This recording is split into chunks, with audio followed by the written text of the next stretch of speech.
Sigurado balik. Mga kabisyo, challenge 3 to 5 seconds. Gandahan ng posts, hindi yung nangaaway na ikabibisit ng mga manonood makakakita ng ating post. Negative, positive publicity, makatulong sana sa negosyo, pero sana sa tama at maayos na paraan. Yon!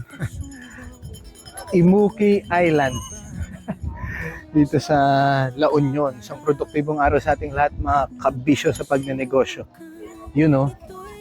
Yan. Tapos nandun yung island. Yan.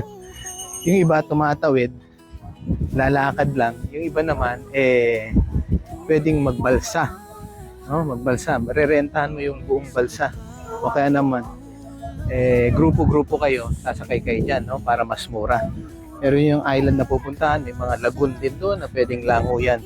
Mga kabisyo, ang challenge sa atin ngayon, which gusto kong ma-remind tayong lahat, ay yung ating advertisement, yung ating ads, yung ating post, yung ating video sa TikTok o kaya sa Facebook o kung saan man na social media is, tandaan ninyo 3 seconds to 5 seconds. Yan, di ba? Totoo yan Pag tayo ay nagpe-Facebook, nakikita tayong advertisement o makikita tayong post, parang dadaanan lang 3 seconds lang minsan 2 seconds o 3 seconds, at bihira yung maging 5 seconds, at bihira yung manood pa talaga ng todo-todo.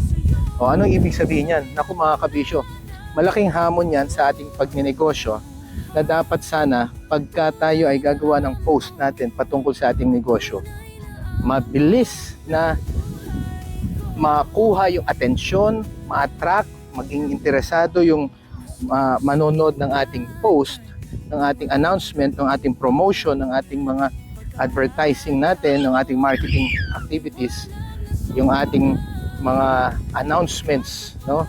Dapat mga 3 to 5 seconds medyo makuha na natin yung atensyon. Yung ibang tawag nila dyan, clickbait. Yung bang ikaw ay i-click mo para panoorin mo kasi na-attract ka, title pa lang, no, caption pa lang, no? Yung kaya naman may konti kang mga ginagawang mga AI na videos na maiksi, tapos maengganyo na sila. Mga kabisyo, dapat ma-involve tayo sa ganyan. Dapat matuto talaga tayong maggawa ng mga ganyang mga videos, mga post. 3 seconds to 5 seconds, yan ang challenge. Pag nakuha mo yung atensyon, naku, hahaba ulit yan. Baka mga 10 seconds to 15 seconds. At yun na naman, yung susunod na challenge sa'yo na never a dull moment, ika nga, no? Walang malungkot na pagkakataon o walang nakakatamad, boring na pagkakataon sa video mo. Sa halip 10 seconds to 15 seconds, medyo malumanay na naman silang manood, tatama rin, pero dapat ganahan na naman sila within 10 to 15 seconds. At makuha mo yung mga information din ng kung sino talaga ang mga nanonood sa'yo. Sino ang mga interesado doon sa videos mo, sa post mo. Ang sa ganoon, maaral mo, no, magamit ang social media sa pagkuha ng mga tamang customers. Alam nyo kasi sa social media talagang bato-bato lang yan no? Bahala na kung sino ang posibleng manood, kung sino ang pwedeng makakita. Kaya dapat maging matalino tayo sa paggawa ng mga posts natin, ng videos natin. No? Kung minsan yung mga clickbait, iba-ibang klase yan. Minsan pinapakita yung parang dulong resulta, minsan naman parang medyo may patanong, minsan naman parang may nakakatawa, minsan may nakakatakot, para interesado sila, i-click nila. Mga kabisyo, mahalaga yan. Yung first moment of truth, yung tinatawag, yung unang tingin, unang pagkakataon, unang encounter ng customer mo, yung 3 to 5 seconds mo sa social media. Kaya dapat samantalahin mo yan. No? Huwag ka munang magbabayad ng mga boosts. May bayad-bayad sa ads na boost. Kasi baka gagastos ka. Tandaan mo, ang rule din dyan, dapat kapag ka gumastos, may posible kang dapat kitain. Yan, may balik dapat.